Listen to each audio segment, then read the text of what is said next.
So hello welcome to again any video. इस video के अंदर दोस्तों हम पढ़ते हैं संयोजकता आबंध सिद्धांत वीबीटी थ्योरी। तो दोस्तों वीडियो को एंड तक देखना। चलिए अपन स्टार्ट करते हैं। देखिए दोस्तों, यहाँ पर आपके सामने दो डेटा लिखे हुए, एक तो है आपका H2 अणु का और दूसरा होगा Cl2 अणु का।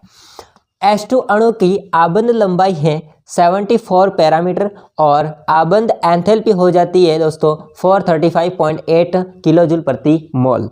और Cl2 अणु होता है, Cl2 मॉलिक्यूल्स, इसकी बॉन्ड लेंथ होती है दोस्तों 199 हो जाएगा पैरामीटर और आबंध एंथैल्पी हो जाती है 239 किलो जूल प्रति मोल।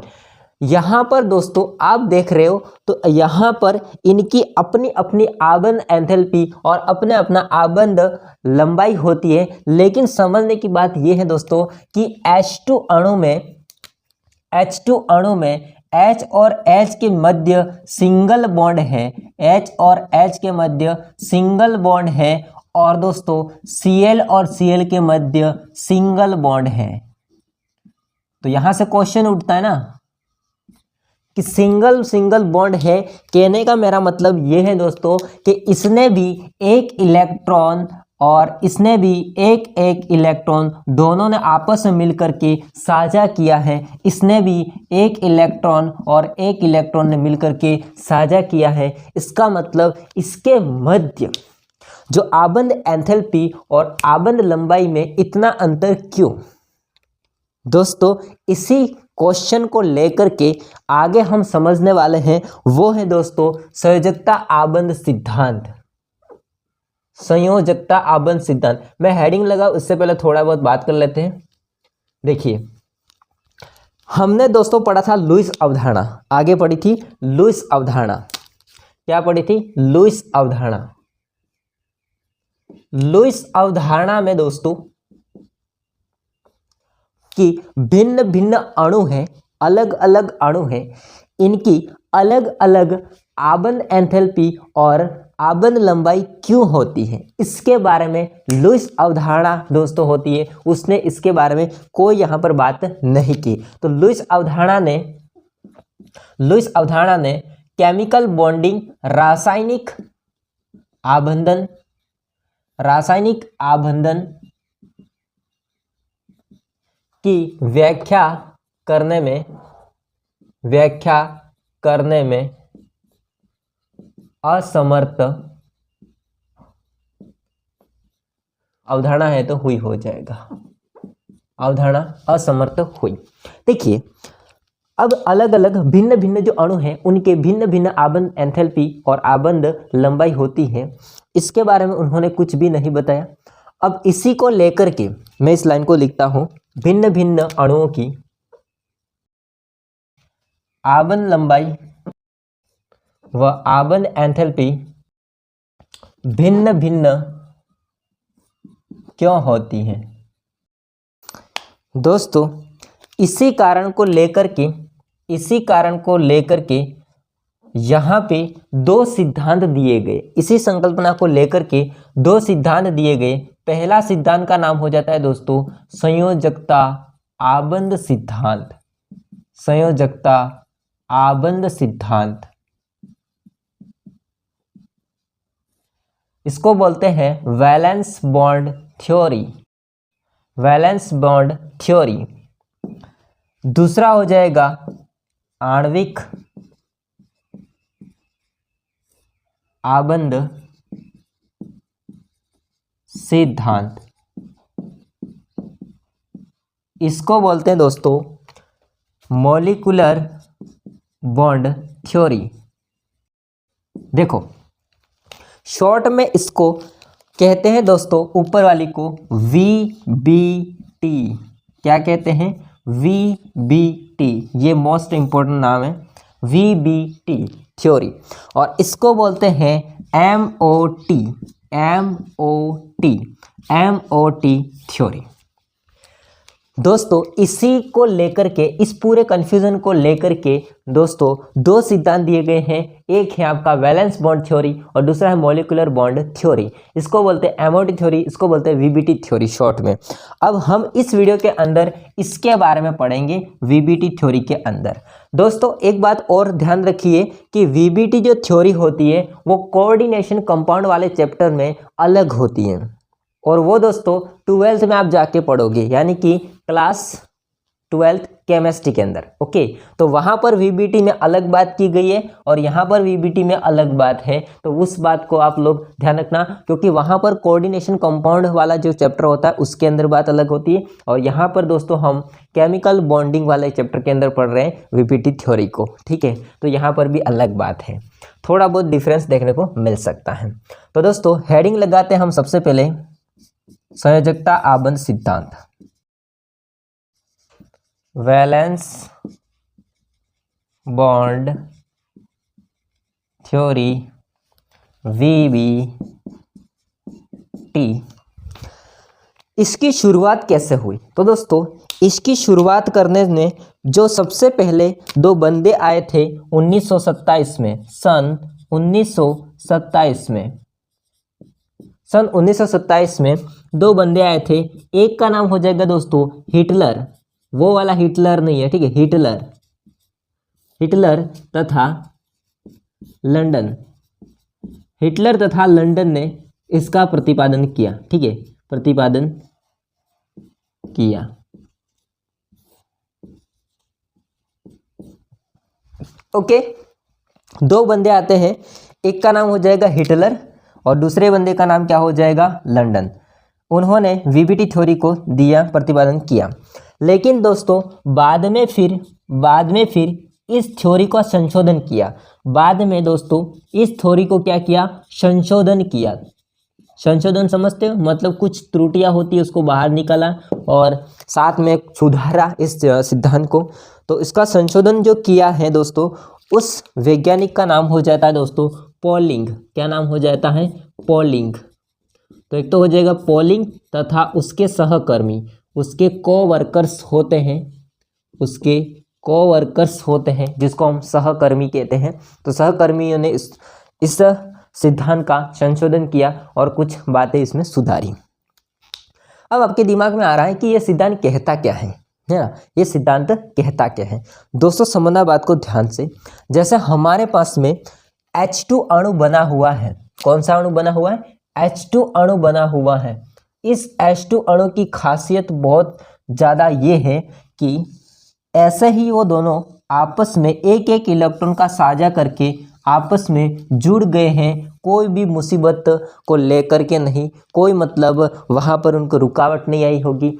या कहने का मतलब मेरा ये है कि हमने अभी तक जो पढ़ा है वो है कि एक हाइड्रोजन आया और दूसरा हाइड्रोजन आया, उन्होंने एक एक इलेक्ट्रॉन का साझा किया और H2 अणु बना दिया। ऐसा नहीं होता है। यहाँ पर उन्होंने क्या कहा? यहाँ पर दोस्तों उन्होंने कहा कि मान लेते हैं, यहाँ पर माना हमारे पास में माना कि H2 अणु के दो परमाणु, दो H परमाणु, दो हाइड्रोजन परमाणु। माना कि H2 अणु के दो H परमाणु, एक का नाम हो जाएगा दोस्तों HA व दूसरे का नाम हो जाएगा HB। यहाँ पे समझना है दोस्तों, HA व HB है जिनके नाभिक दोस्तों, अभी मैं आपको यहाँ पे लिखवा रहा हूँ, थोड़ा बोरिंग लग सकता है, मैं बाद में आपको अच्छे से समझा दूंगा, तब आपको दिमाग से कोई कन्फ्यूज़न नहीं रहेगा और दोस्तों आपको बाद में सही समझ में आ जाएगा पूरा, कोई बोरिंग नहीं लगेगा। फिलहाल इतना आप लोग स्टार्टिंग है, थोड़ा बोरिंग लग सकता है, तो आप लोग देखो ध्यान से। तो जिनके नाभिक Na परमाणु, ए का नाभिक को न्यूक्लियस कहते हैं, तो Na व Nb तथा उनके इलेक्ट्रॉन, यहाँ पे हो जाएगा दोस्तों ए इलेक्ट्रॉन के लिए पहले के लिए व ई बी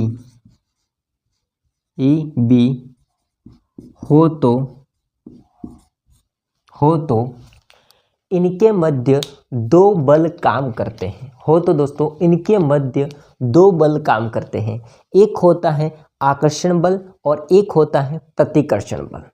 वापस से समझना इस बात को ध्यान से कि दोस्तों हमारे पास में जो H2 अणु है उसके दो हाइड्रोजन हैं और उन दोनों हाइड्रोजन को हमने एक नाम दे दिया A और B। अब इनके अपने अपने इलेक्ट्रॉन होते हैं, अपने अपने नाभिक होते हैं, तो उनके दोस्तों जो दूर होते हैं तो उनके मध्य कोई अन्योन्य क्रिया नहीं होती है। जब वो दोस्तों धीरे धीरे पास में आते हैं, जब बंध बनाने की कोशिश करते हैं तो उनके बीच में दो बंध काम करते हैं, एक आकर्षण बल काम करता है और एक प्रतिकर्षण बल काम करता है। मैं इस पॉइंट को लिखता हूँ दोस्तों। इसकी डेफिनेशन यहाँ पर ये हो जाती है कि माना कि हमारे पास में H2 अणु के दो हाइड्रोजन परमाणु हैं HA और HB, जिनके नाभिक हो जाएंगे Na और Nb और उनके इलेक्ट्रॉन हो जाते हैं Ea और Eb। ठीक है, तो दोनों हाइड्रोजन परमाणु बंध बनाने के लिए एक दूसरे की ओर या एक दूसरे की तरफ ठीक है, एक दूसरे की तरफ बढ़ते हैं तो उनके बीच दो बल कार्य करते हैं दोस्तों, एक आकर्षण बल व दूसरा प्रतिकर्षण बल कार्य करते हैं। आई बात समझ में दोस्तों? अब इसको हम लोग आगे समझते हैं। मान लेते हैं दोस्तों हम पहले आकर्षण की बात करें तो आकर्षण में दोस्तों क्या होगा, आकर्षण इनके नाभिक और इलेक्ट्रॉन के मध्य होता है, आपको पता है। या तो दोस्तों जो आपका A परमाणु है उसका नाभिक और उसके इलेक्ट्रॉन के बीच में आकर्षण हो, यानी कि खुद के बीच में आकर्षण हो, कि एक परमाणु है उसके नाभिक और उसके इलेक्ट्रॉन के मध्य आकर्षण हो, ऐसा होता है ना।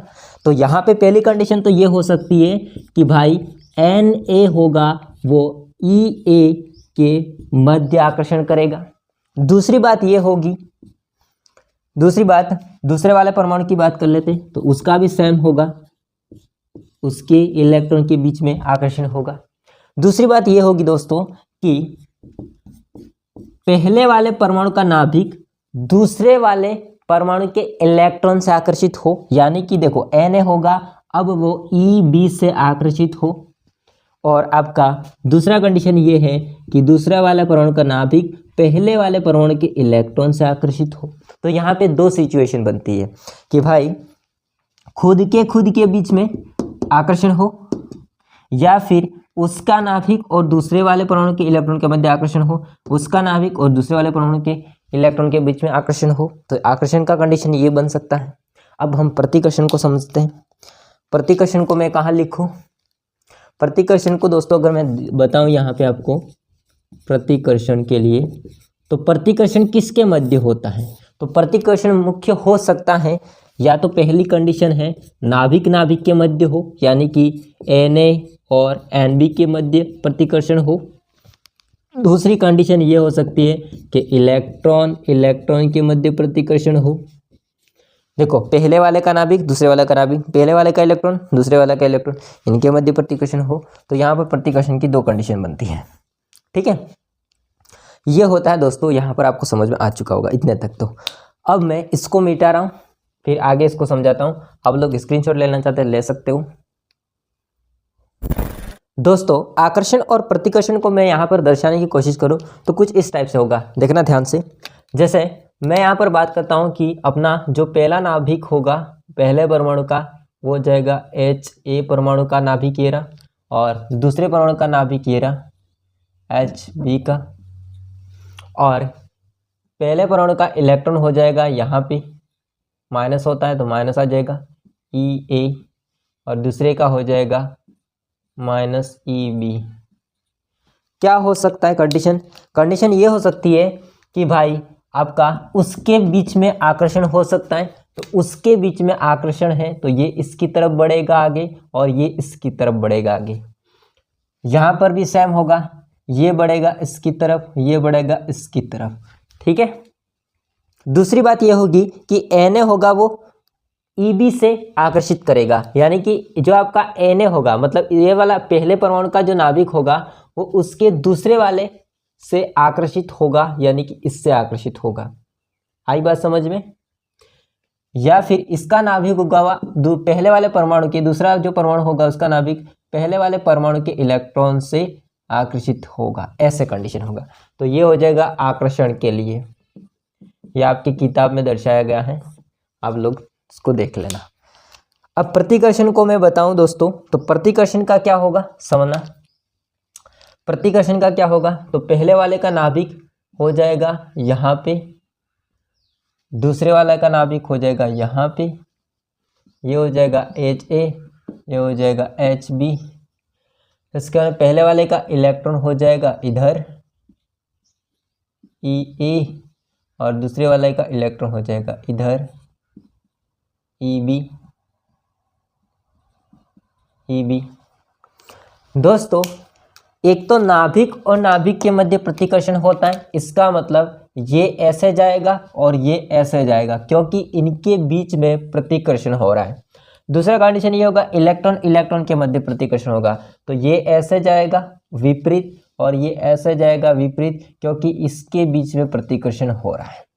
तो ये A परमाणु के लिए हो जाएगा, ये B परमाणु के लिए हो जाएगा। ये हो जाएगा प्रतिकर्षण के लिए, प्रतिकर्षण के लिए। थोड़ा ये टेढ़ा दर्शाया गया है किताब के अंदर, थोड़ा मेरा यहाँ पर स्ट्रेट हो गया है, तो आप लोग समझ जाना, ठीक है दोस्तों। ये आकर्षण वाला आपको समझ में आ गया होगा। अब हम ये समझते हैं दोस्तों कि जैसे जैसे आकर्षण होता है बढ़ता जाता है, तो वो होते हुए दोनों परमाणु को पास में लाने का काम करते हैं, और दोस्तों जैसे प्रतिकर्षण बढ़ता है तो वो दोनों परमाणु को दूर करने का प्रयास करते हैं। लेकिन दोस्तों प्रायोगिक तौर पर यह प्रयोग के द्वारा यह दोस्तों पाया गया है कि जो नए बनने वाले आकर्षण बल होते हैं, जो नए आकर्षण बल होते हैं, वो जो नए प्रतिकर्षण बल होते हैं उनकी तुलना में अधिक होते हैं। क्या होता है, इसका मान होता है वो ज़्यादा होता है। समझना वापस ध्यान से कि भाई अगर मैं यहाँ पर बात करूँ दोस्तों, तो अगर मैं कहूँ कि पहले वाले परमाणु होता है इसका नाभिक होगा, वो दूसरे वाले परमाणु जो होता है इसके इलेक्ट्रॉन से आकर्षण बढ़ रहा है, इसका आकर्षण क्या हो रहा है, बढ़ रहा है। ये अगर मैं कहूँ तो दोस्तों ये क्या करेगा, धीरे धीरे अपने वाले इलेक्ट्रॉन से वो क्या करता है, बंध तोड़ने लगेगा, अर्थात ये हो जाएंगे पुराने बल। मतलब ऐसे डैश डैश दर्शाया गया है, वो है दोस्तों पुराने बल, वो क्या हो जाएंगे, पुराने बल। और ऐसे हो जाएंगे, वो हो जाएंगे नए बल। क्या हो जाएंगे, नए बल हो जाएंगे। आई बात समझ में? तो इनका आकर्षण बढ़ता जाएगा, वैसे वैसे अपने वाले इलेक्ट्रॉन से वो नाता धीरे धीरे क्या होता है, पुराना होता जाएगा। ये बात है। सेम यहाँ पर भी होगा दोस्तों कि जैसे जैसे वो इससे आकर्षण बढ़ता जाएगा, तो दोस्तों अपने वाले से पुराना होता जाएगा नाता, इस टाइप से। ये आपको समझ में आ गया होगा। ओके, अब मैं आपको ग्राफ के माध्यम से समझाने की कोशिश करता हूँ, समझना ध्यान से। जैसे यहाँ पर y अक्ष पर है दोस्तों आबंद ऊर्जा या आबंद एंथैल्पी, आबंद ऊर्जा या आबंद एंथैल्पी, जो कि इस टाइप से बढ़ रही है, किलो जूल प्रति मोल में है। आई बात समझे? और x अक्ष पर है अंतरनाभिकीय दूरी, अंतरनाभिकीय दूरी, अंतरनाभिकीय दूरी। अंतरनाभिकीय दूरी का मतलब क्या होता है, दोनों जो परमाणु होते हैं हाइड्रोजन के, उसके नाभिकों के बीच की दूरी। ओके दोस्तों, यहां पर समझना ध्यान से। जैसे अगर मैं बात करूं कि दोनों परमाणु होते हो पहले पृथक पृथक होते हैं, मतलब अलग अलग होते हैं, धीरे धीरे धीरे दोस्तों इनके बीच में आकर्षण बल होता है, इसका मान प्रतिकर्षण बल से ज़्यादा होने लगता है। और जैसे प्रतिकर्षण बल का मान ज़्यादा होने लगता है, वैसे वैसे वो परमाणु एक दूसरे की तरफ आगे बढ़ते जाएंगे, एक दूसरे की तरफ आगे बढ़ते जाएंगे, तो वो धीरे धीरे धीरे दोस्तों पास में आएंगे। मैं इसको थोड़ा छोटा बनाता हूँ क्योंकि जगह यहाँ पे कम है, इसलिए छोटा ग्राफ बनाया मैंने इसलिए। ओके, वो धीरे धीरे धीरे धीरे दोस्तों पास में आते जाएंगे, ऐसे आज से ए से आगे बढ़ रहा है, ठीक है, ग्राफ ऐसे बनेगा पीछे से। बाद में दोस्तों वो दोनों क्या करेंगे, वो दोनों आपस में बंध बना लेंगे। ये कब होगा, तो दोस्तों इनके मध्य आकर्षण बल बढ़ जाता है प्रतिकर्षण बल से, उससे दोस्तों उनकी स्थितिज ऊर्जा, इस पॉइंट को यहाँ पे लिखता हूँ, देखिए आकर्षण बल होता है वो भी कौन सा, नए वाला आकर्षण बल। तो नए आकर्षण जो बल होते हैं इनका मान ज़्यादा हो जाता है नए प्रतिकर्षण बल से, नए प्रतिकर्षण बल की तुलना में, ठीक है। उससे फिर क्या होगा, इससे फिर दोस्तों होगा ये, इससे होगा दोस्तों स्थितिज ऊर्जा कम हो जाती है। इससे ये होगा इनकी स्थितिज ऊर्जा होती है वो कम हो जाती है। जैसे स्थितिज ऊर्जा कम होगी तो वो दोनों बहुत पास में आ जाएंगे। और दोस्तों बाद में देखेंगे अंत में दोस्तों, तो अंत में जो कुल आकर्षण और कुल प्रतिकर्षण बल होते हैं वो दोनों बराबर हो जाते हैं। और दोस्तों दोनों बराबर होते ही इनका जो निकाय की ऊर्जा होती है वो निम्न स्तर पर पहुंच जाती है। मतलब इसको मैं ग्राफ में दिखाना चाहूँ तो पहले वो इनकी अंतर्नाभि की दूरी का मान इतना था, वो धीरे धीरे अंतर्नाभि की दूरी का मान कम होता गया और बाद में दोस्तों इनके जो स्थितिज ऊर्जा का मान कम हो जाएगा और लास्ट में दोस्तों इनके आकर्षण होते हैं वो बराबर हो जाएंगे और निकाय की ऊर्जा होती है निम्न स्तर पर पहुंच जाएगी, ऐसे, ठीक है। ये हो जाएगा निम्न स्तर पर पहुंच जाती है।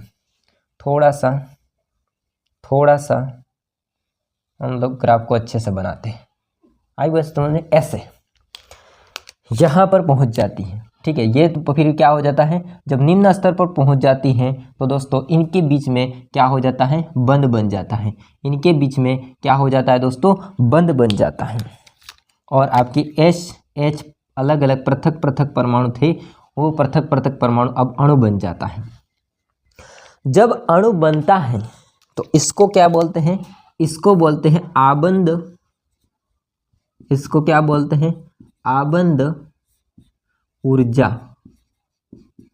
ठीक है। यहां पर क्या है, यहां पर है दोस्तों पृथक्करण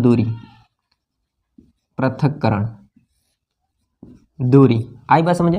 ये पृथक्करण अंतर्नाभि की दूरी बहुत ज़्यादा थी, फिर धीरे धीरे कम होती गई, वैसे वैसे यहाँ पर एनर्जी का मान कम हो गया और लास्ट में बराबर हो जाता है आकर्षण बल, जिससे इनकी निकाय की ऊर्जा होती है वो निम्न स्तर पर पहुँच जाती है। वैसे ही दोनों परमाणु आपस में जुड़ करके एक बंध का निर्माण कर देंगे।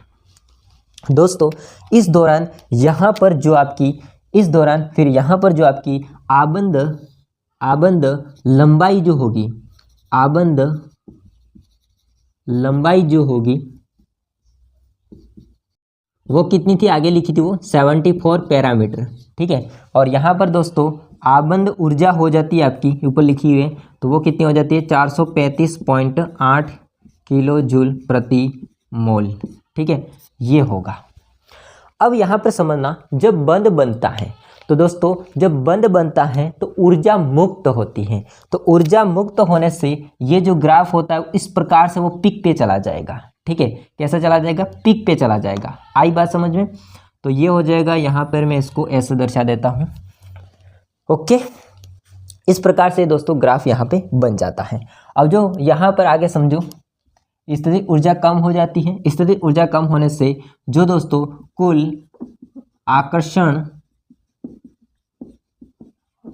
बल होगा वह कुल प्रतिकर्षण बल के बराबर हो जाएगा,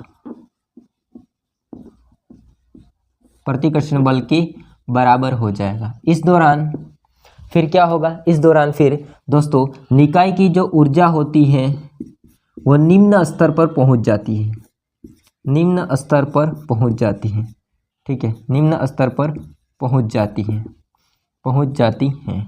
और फिर दोस्तों पहुंचने के बाद में आगे क्या होगा, बंध का निर्माण होगा। और जब बंध बनेगा तो ऊर्जा मुक्त होगी। और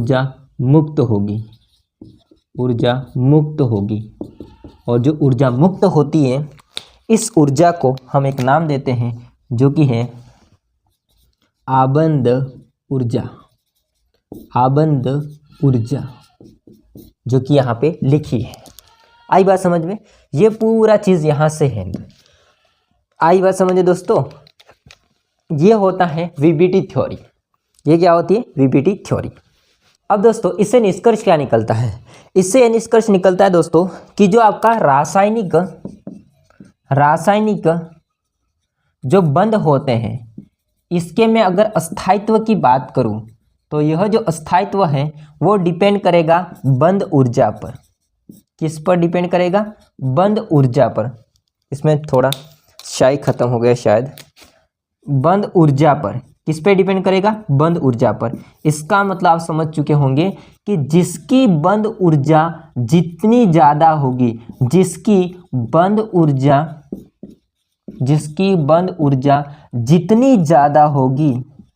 जितनी ज़्यादा होगी दोस्तों, उतना ही वो ज़्यादा बंद अस्थाई होगा। वो बंद उतना ही ज़्यादा अस्थाई होगा। वह बंद होगा वो ज़्यादा अस्थाई होगा। वह बंद दोस्तों ज़्यादा अस्थाई होगा।